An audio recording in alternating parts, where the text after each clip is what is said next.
nkuriya ngewe muzi nabimenye nanjye nsanzwe njya nkurikira bya entertainment ariko nsanzwe nzi ngewe nubwo ndi umwavoka nsanzwe nzi yuko iyo umuntu akurikiranyweho icyaha donc ugerageza kumenya background ye afite cyangwa antecedent n'iki nibwo nahise mbona ko yari umuhanzi unakomeye. Rero icyo navuga birasubira kuri bya bindi, ni ukuvuga ngo umuntu uwo ari we wese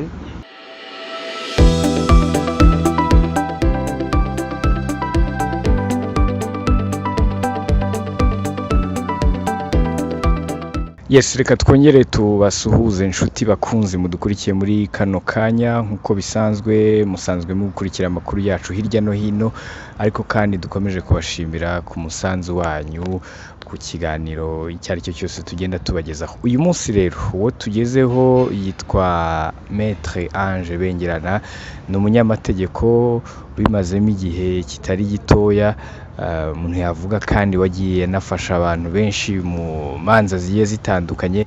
Maître, twishimiye kubakira mu kiganiro.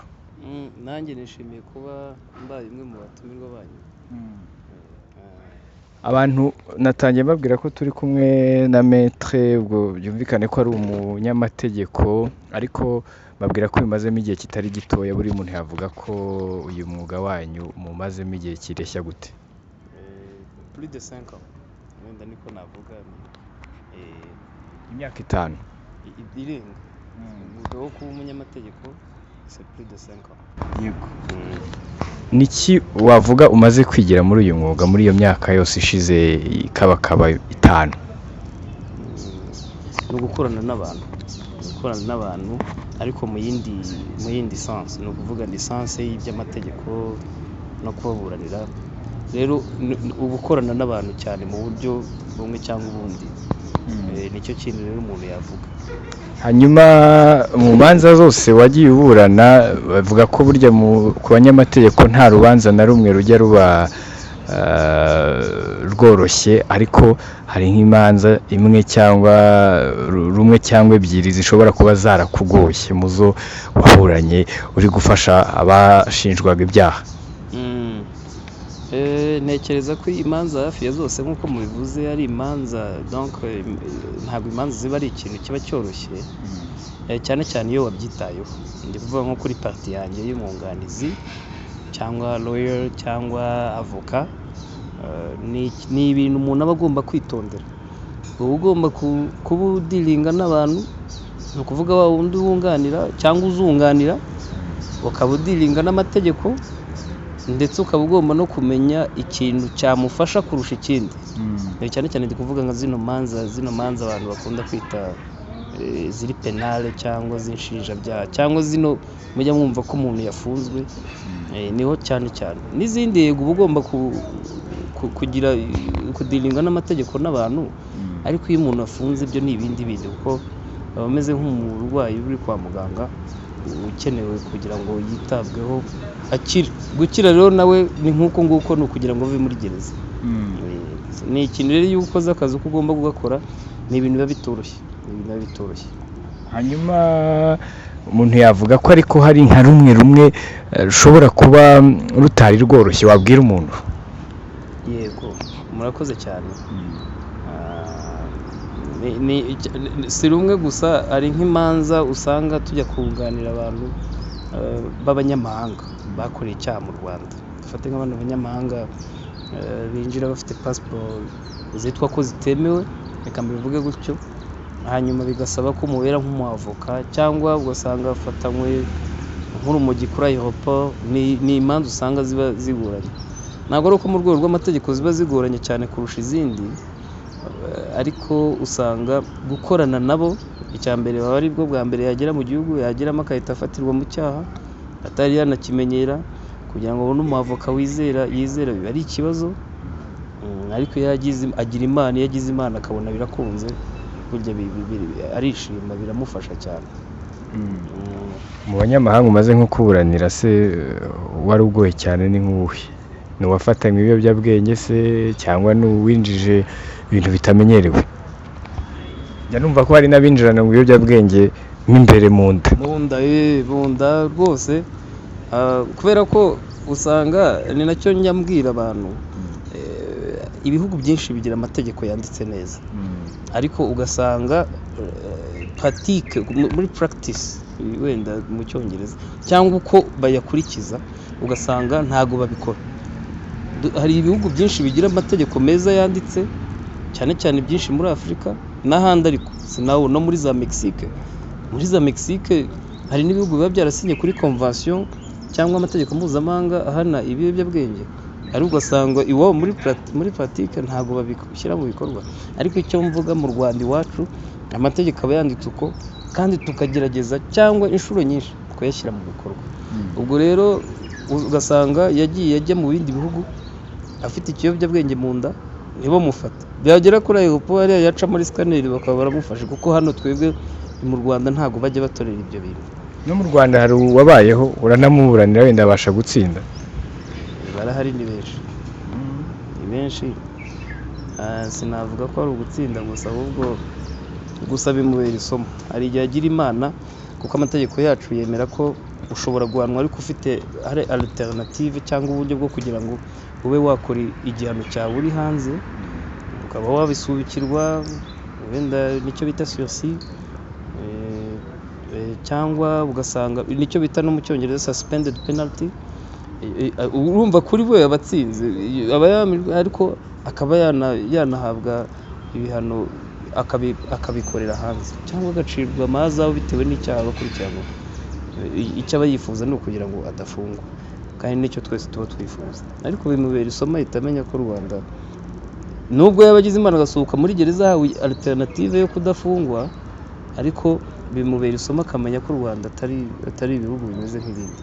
Kuko nabo iyo muganira usanga aravuga ati nari nzi ko ari nk'ikindi gihugu cyo muri Afurika ngiye gucamo, nakwikorera ibyo nshaka, cyangwa akagira ngo naho haba ruswa nk'ahandi, akavuga ati niba nafata ni ukubaha 10,000 wenda by'amadolari wenda bandike. Ariko mu Rwanda ntabwo ibyo bintu bijya bikorwa, baraza agafatwa akaburanishwa nuko. Ukurikira imanza zitandukanye no hanze y'u Rwanda, wenda uko zibazo zaciwe cyangwa se n'abahandi hatandukanye, ariko ukavuga ko u Rwanda mu bijyanye n'ubucamanza ku bwawe ariko ubona tugeze ku ruhe rwego, niba binashoboka wowe uri nk'ubishobora warushyira kuwuhe mubare muri Afurika? Muri Afurika biragoye gufata donc urwego rw'ubutabera ngo ruregereranye n'izindi nzego, icyo bita judicial system cyangwa system judiciaire. Hari ibihugu bikituri imbere, ariko hari n'ibindi twasize byinshi cyane, byinshi. Ariko ni nabyo nagarukagaho na mbere. Twebwe amategeko uko yanditse tugerageza kuyakurikiza uko yanditse. Niba umuntu akoze icyaha agerageza gukurikiranwa uko agomba gukurikiranwa.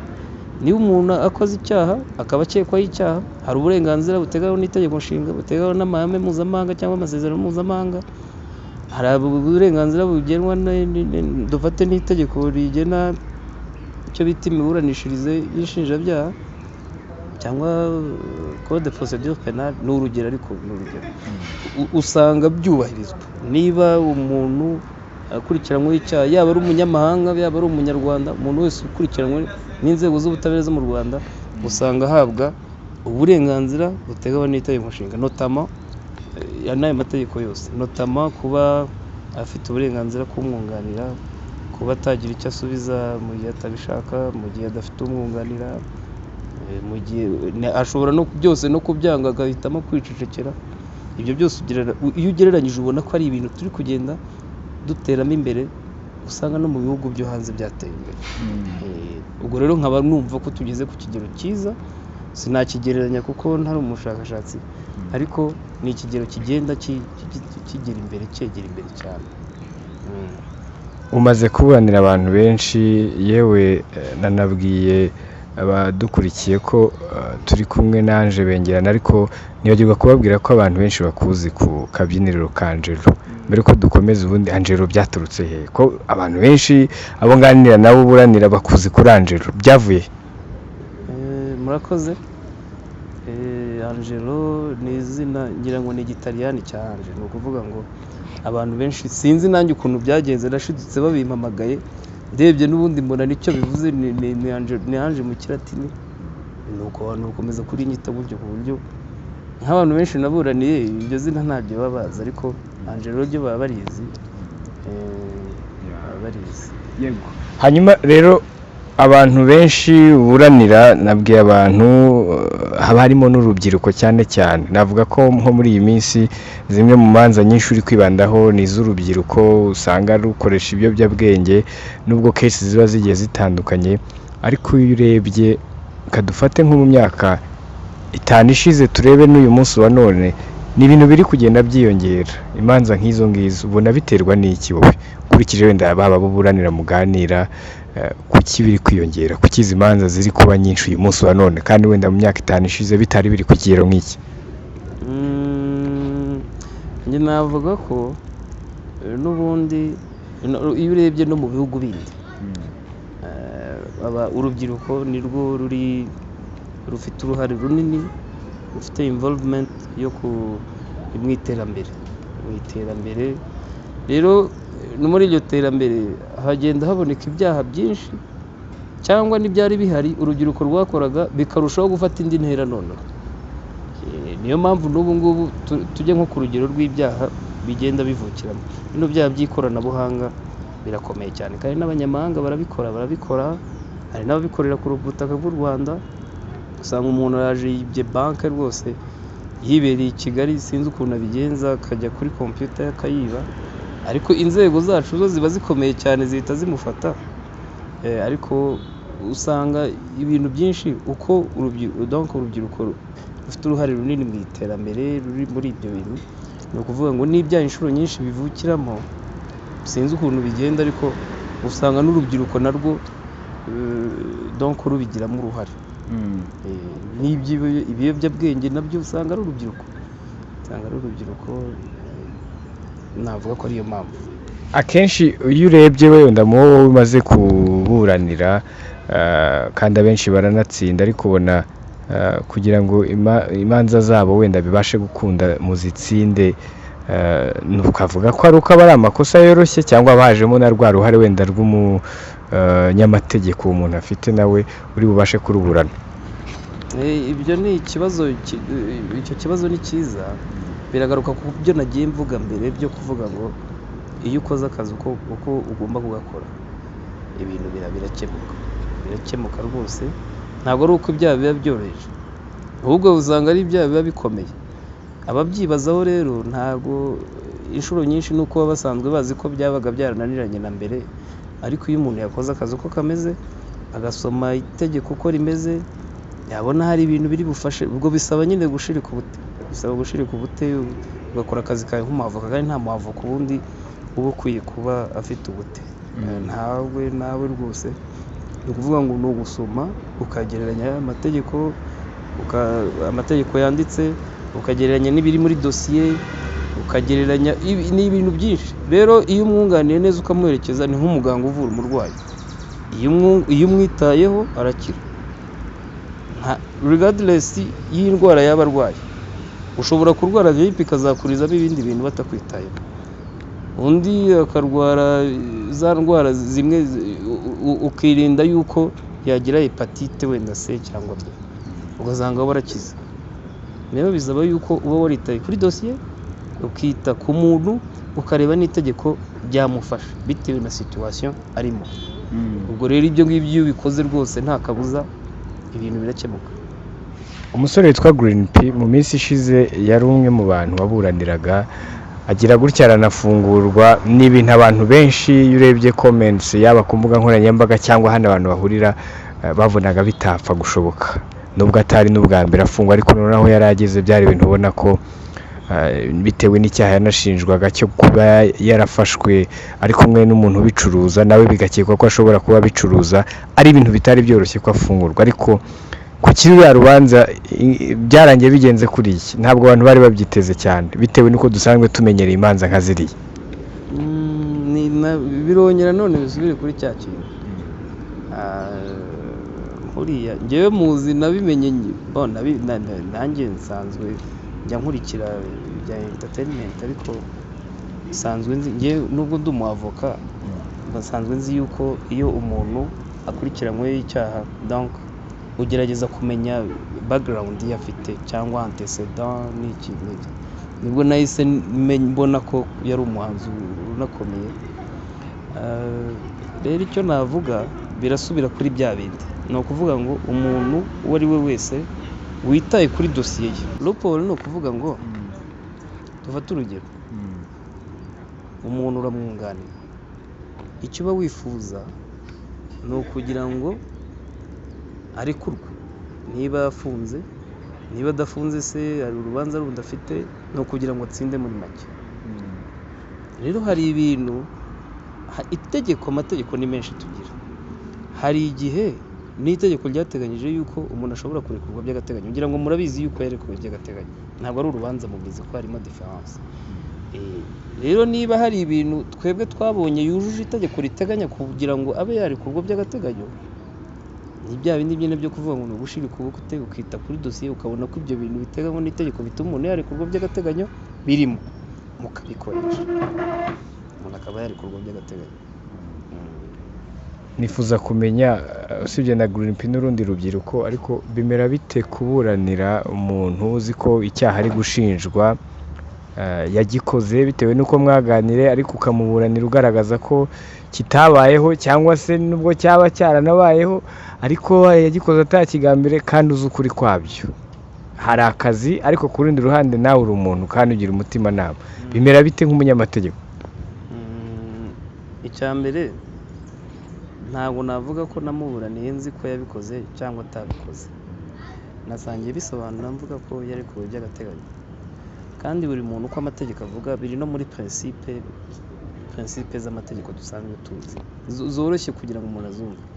Umuntu wese utari wahamwa icyaha n'urukiko rubifitiye ububasha aba akiri présumé innocent, ni ukuvuga ngo ni umwere kugeza igihe urukiko ruzabipuruva ko atari umwere. Rero muri icyo gihe urukiko rutari rwapuruva ko umuntu ahamwa n'icyaha aba yarekurwa by'agateganyo. Ni logique niko imeze.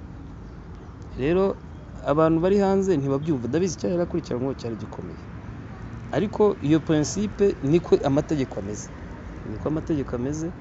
Rero sinavuga ngo uzi neza ko yakoze icyaha kandi nta rukiko rwigeze rumuhana icyo cyaha, ariko icyo tuzi cyo ni uko yashoboraga kurekurwa by'agateganyo dukoze cyangwa tugaragaje ibiteganywa n'itegeko, kandi n'ibyo urukiko rwagendeyeho. Icyo nabivugaho.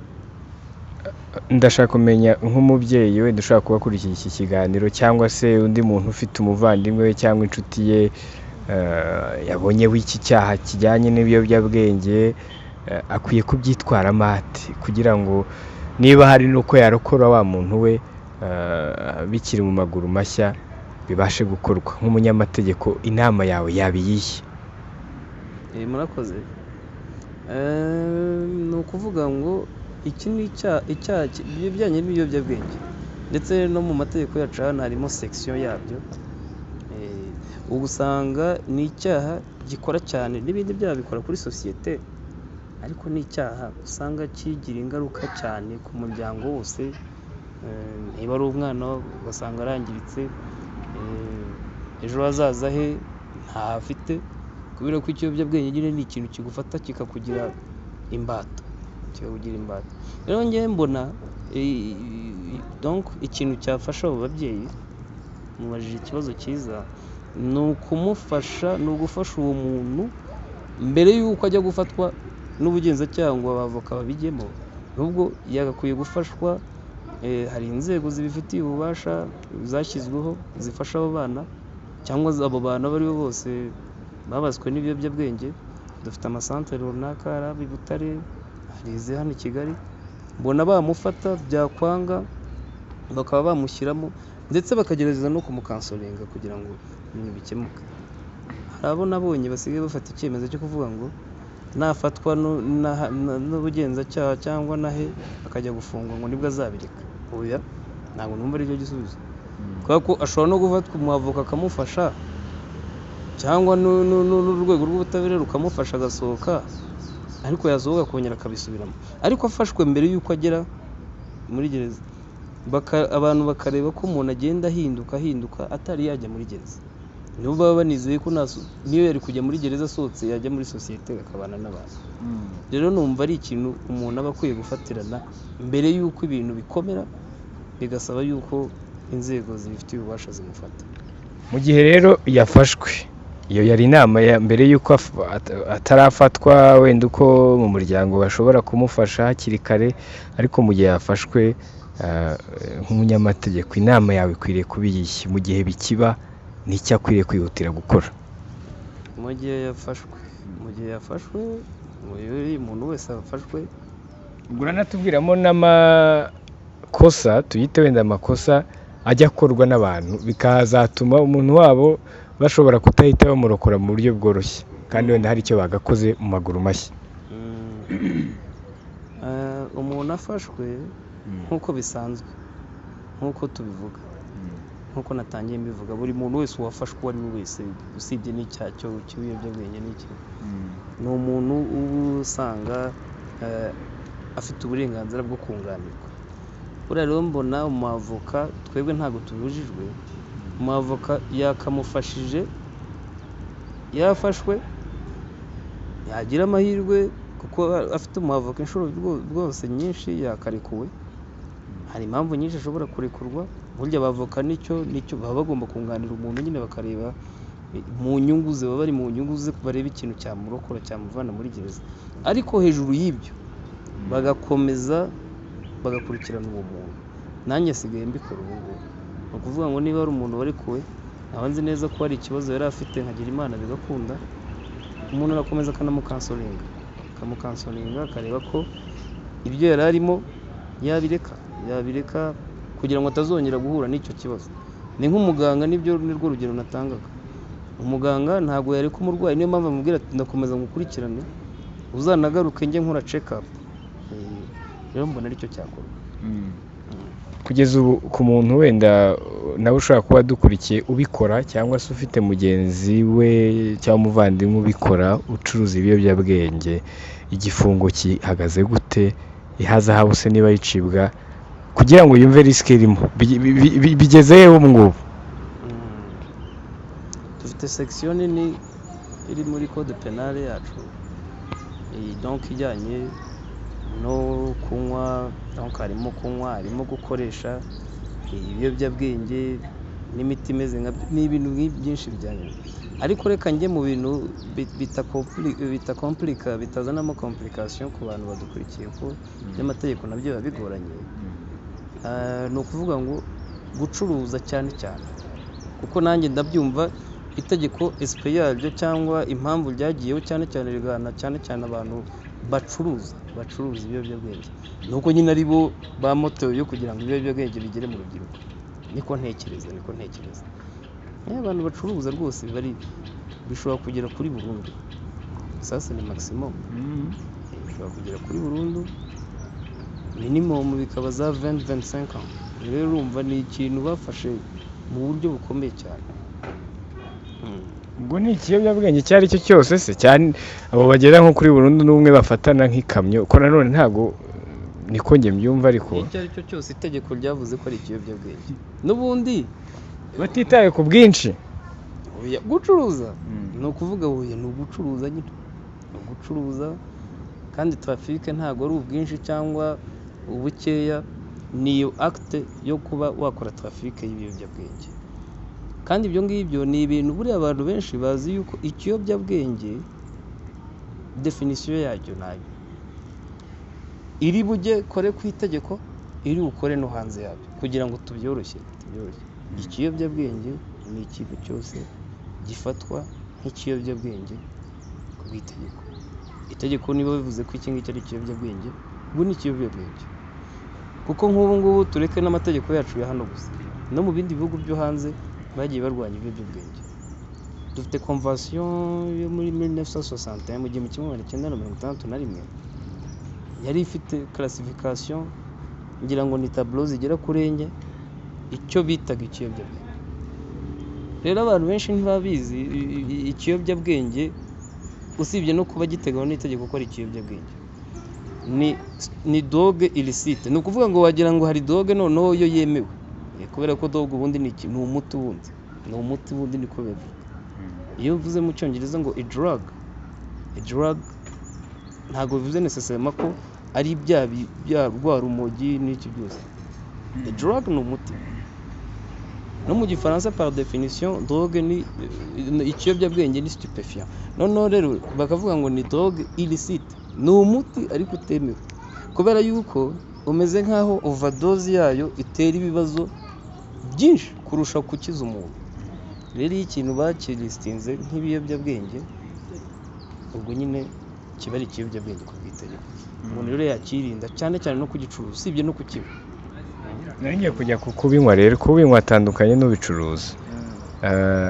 We ingaruka ni izihe? Nawe bigera kuri burundu kandi yabinyweye ari umubiri we?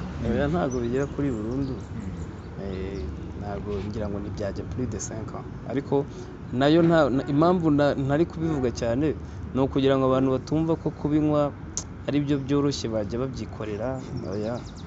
Gusa ahantu hose hazamo igifungo umuntu yagakwiye kubyitondera, nta mpamvu yo kugira ngo umuntu afungwe, namara gufungwa famiye kugemurira abantu bafunze, gushaka abavoka, kubaza amakuru umuntu nawe rwose afunze, biba ari ibintu n'ibibazo. Numva rero umuntu yabyirinda kurusha uko byamubaho, ariko cyane cyane urubyiruko ngo bwabivuze neza. Watubwiye ko ukurikirana entertainment, mu kanya twavugaga kuri Green P, ariko hari undi musore nawe ukunzwe, ndetse nta nubwo ari umwe, ariko akunzwe n'urubyiruko cyane kubera indirimbo aririmba yitwa Bushari, na mugenzi we baririmbanaga baherutse gufatanwa ibiyobyabwenge bari kubinywera ahantu mu rugo. Warabibonye ku mbuga nkoranyambaga, ariko nyuma y'uko bafunzwe tujya kugira gutya tubona barabafunguye. Nibi n'abantu bibajije bati se bishoboka bite, bikunze bite kandi umuntu bari bamumanuye? Hariya byagenze bite? Wenda nubwo utari uhari, ariko nawe nk'umunyamategeko ubureba byagenze duhaye nka commentaire yawe. Bagize n'ibyo twavugaga, bagize umwavoka cyangwa abavoka simbizi, bakoze akazi kabo neza. Erega ku ruhande rumwe nta muntu wakwiye kwishimiye ko umuntu ukekwaho icyaha runaka, wenda muri sosiyete, buriya hari igihe umuntu aba yamaze guhamwa n'icyaha kuri sosiyete ariko urukiko rutari rwakimuhamya. Hari igihe umuntu ashobora rwose n'icyo gihe gito yamara muri gereza kugaruka yarahindutse babaho, niba koko barabikoze kuko ntabyo nzi. Niba batarabikoze bikaba ari byiza kuba yagira gute, kuba yarekurwa kuko nyine ntabyo yakoze, ariko hagiyemo buriya akazi k'abavoka k'abanyamategeko, kandi ubwo bakoze akazi kabo ko bikwiriye. Ku buryo umuntu afungurwa tutamenye uko byagenze, hari ahabayemo nk'iki. Ubwo nicyo ngira ngo dusobanukirwe. Nta rubanza rwongeye ngo rusomwe wenda hanzwe ko twagiye kubona utuntu abantu ngo barafunguwe. Umuntu yavuga ko hari byagenze gute niba bibaho mu mategeko? Oya, bibaho, kurekurwa bibaho, nibyo twatangiye tuvuga.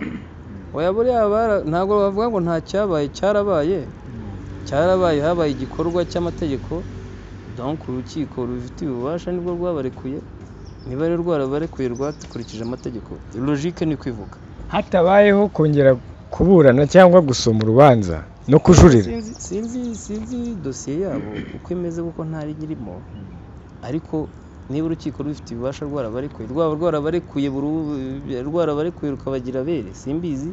Niba rwarabarekuye by'agateganyo, hari impamvu urukiko rwagendeyeho ishingiye ku mategeko yatumye babarekura. Niba hari urundi rubanza ruzaba mu mizi cyangwa ruzagira gute, ibyo ntabwo twabimenya, simbizi, sinanaspekiraho.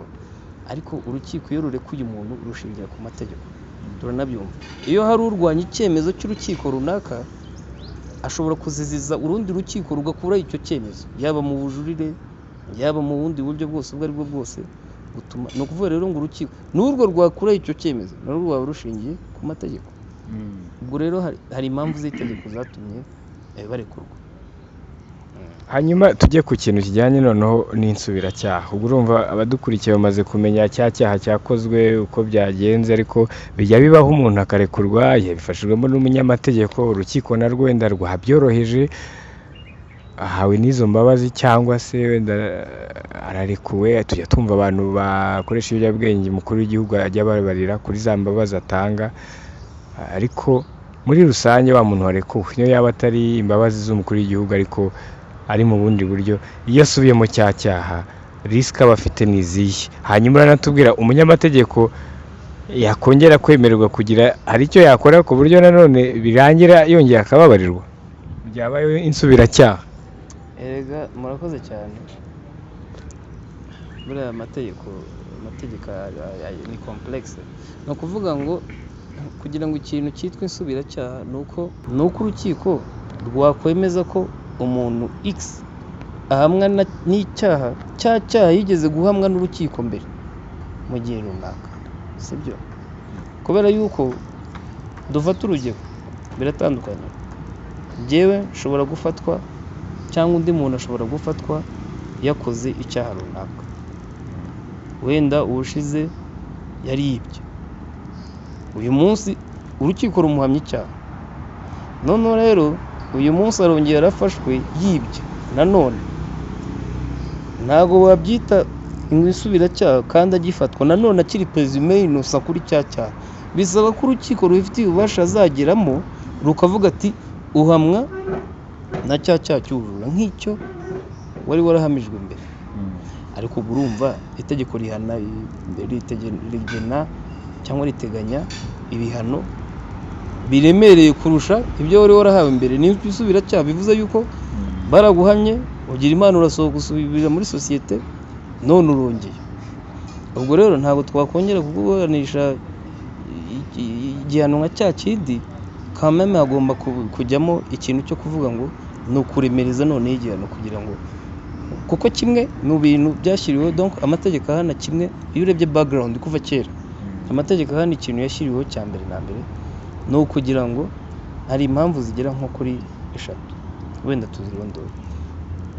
Hari ukugira ngo bibere isomo abandi, ni kimwe mu cya mbere. Icya kabiri ni ukugira ngo nawe ubwawe ubikoze atazabisubira ukundi, sibyo? Icya gatatu ni ukugira ngo na wa muntu wakorewe icyaha, usibye ko byitwa ko icyaha buriya kiba cyakorewe sosiyete nyarwanda, buriya ntabwo icyaha gikorerwa umuntu umwe gusa. Yego wari uwitwa victime urega, ariko kiba cyakorewe sosiyete yose, sibyo? Ni ukuvuga rero ngo icya gatatu no kugira ngo bahe ubutabera ya sosiyete harimo na wa wundi wagikorewe. Ni impamvu 3. Ubwo rero ni ukuvuga ngo niba bashobora guha umuntu donc wasubiriye icyaha bwa kabiri cyangwa bwa gatatu bakamuha igihano kiremereye, ni ukugira ngo nyine ahubwo noneho ka kandi twavuze ka kabiri ko kuvuga ngo bimubere akaruriro ntazongere. Noneho rero kuko asubiye bwa kabiri noneho abe nabicikaho ahubwo abicikaho. Hanyuma metre turi kugenda tugana ku musozo, ariko muri rusange uyu munsi twibanze ku biyobyabwenge, ariko kuko ari cyo cyaha muri iyi minsi ubona kiri gukorwa n'urubyiruko rwinshi kandi kigenda cyiyongera. Ariko inama uha urubyiruko nka basaza bawe cyangwa bashiki bawe bakiri batoya, ukurikije n'abo ujya uburanira, ukabona ukuntu byabatesheje umutwe bigatesha umutwe imiryango yabo, inama yawe yaba iyihe? Murakoze.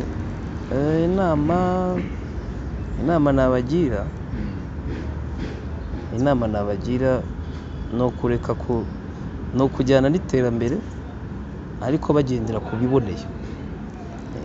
Hari igihe iterambere rigusiga ukaba wakora amakosa, ugashaka ukabona umuntu afite igare nawe ugashaka kurigeraho mu buryo bwihuse, cyangwa moto mu buryo bwose ukora, cyangwa urashaka guhita ubona udufaranga mu buryo bwihuse, wagendana n'iterambere. Ahubwo muri iyi environnement u Rwanda igihugu cyadukreyeye, ahubwo ukashakamo icyo wakora kuko ufite umutekano, ufite ibintu byose biguha uburenganzira cyangwa ubushobozi bwo kuba wakorera muri iyo environment, ahubwo ukabona amafaranga ukoresha iterambere mu buryo bwiza kurusha uko warikoresha mu buryo bubi, ushaka gukira vuba kandi n'ubundi biri kugira ingaruka. Niyo nama nabagira, akaba aricyo kintu ahanini mbona kibasira.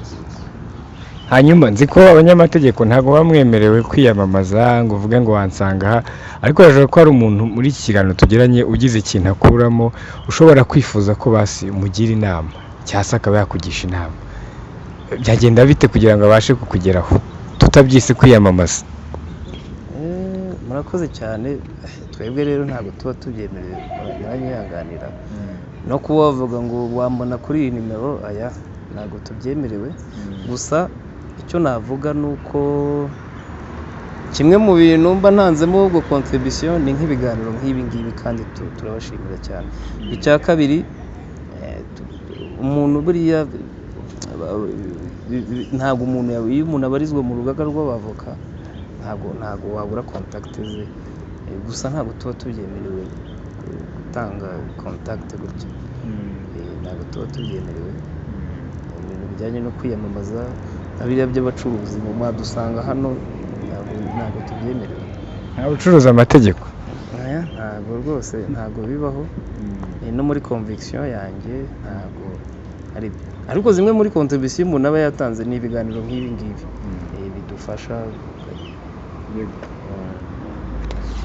Reka tugushimire kandi ubwo twizere ko n'ubutaha muzitabira ubutumire bwacu. Murakoze cyane.